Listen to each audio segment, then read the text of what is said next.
আপনি একজন structural designer যদি হয়ে থাকেন তাহলে আপনার জন্য সবচেয়ে কঠিন কাজ হলো সঠিক এবং নির্ভুলভাবে কাঠামোর লোড নির্ণয় করা। আমি মনে করি এটা সবচেয়ে কঠিন একটা কাজ। যখন একজন স্ট্রাকচারাল ইঞ্জিনিয়ার ডিজাইন করতে বসেন তখন যে বিষয়গুলো চিন্তা ভাবনা করতে হয় সেটা কি আপনি জানেন?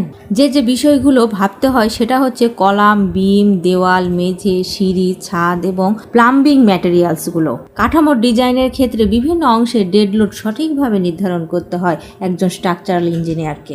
এটা তো গেল বিল্ডিং এর লোড। এখন একজন ফ্যামিলিতে 5 জন মানুষ বসবাস করে। এই 5 জন সদস্যের লোডটা তো হিসাবে ধরতেই হয়। তাছাড়াও হঠাৎ করে একটি বিয়ের অনুষ্ঠানও হতে পারে, তাহলে 20 জন যদি লোক উপস্থিত হয় সেই 20 জন মানুষের অতিরিক্ত লোডটাও বিবেচনায় আনতে হয়। এই কারণে টোটাল লোডটাকে ফ্যাক্টর অফ সেফটি দ্বারা গুণ করা হয়। এ তো গেল ডেড লোড এবং লাইভ লোডের বিষয়। তবে হাই রাইজ বিল্ডিং ডিজাইনের ক্ষেত্রে ভূমিকম্প এবং বাতাসের চাপকে খুব গুরুত্ব সহকারে অ্যানালাইসিস করতে হয়, যে কারণে একজন ডিজাইনারকে ডিজাইনের ছোট ছোট বিষয়গুলোকে উপেক্ষা করারও সুযোগ থাকে না। সঠিক ডিজাইনের ফলে একটা বিল্ডিং হতে পারে নিরাপদ ও সাশ্রয়ী। এখন কথা হলো, গ্রামে শত শত বাড়ি মিস্ত্রি দ্বারা তৈরি করা হচ্ছে, সেই বাড়িগুলো টিকে আছে কিভাবে? এই বিল্ডিং গুলো 3 থেকে 4 তলা ফাউন্ডেশন দিয়ে তৈরি করা হলেও একতলা করে 5-10 বছরের জন্য ফেলে রাখা হয়, যার কারণে এই বিল্ডিং গুলোতে সেইভাবে কোনো ঝুঁকি থাকে না। মিস্ত্রিরা এই সুযোগের সদ্ব্যবহার করে কম রেটে কাজ নিয়ে কোয়ালিটিহীন বাড়ি উপহার দিচ্ছে। কিছু ক্ষেত্রে মিস্ত্রিরা এই বিল্ডিং গুলোতে অতিরিক্ত রড ব্যবহার করে মালিককে আর্থিকভাবে ক্ষতিগ্রস্ত করছে,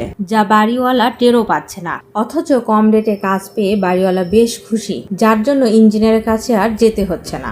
এতে তারা ভাবছেন ডিজাইন ফ্রি বেঁচে যাচ্ছে। ডিজাইন ছাড়া কাজ করতে গিয়ে কত টাকা যে অতিরিক্ত গুনতে হচ্ছে একজন বাড়িওয়ালাকে, এটা তার হিসাবেই নেই।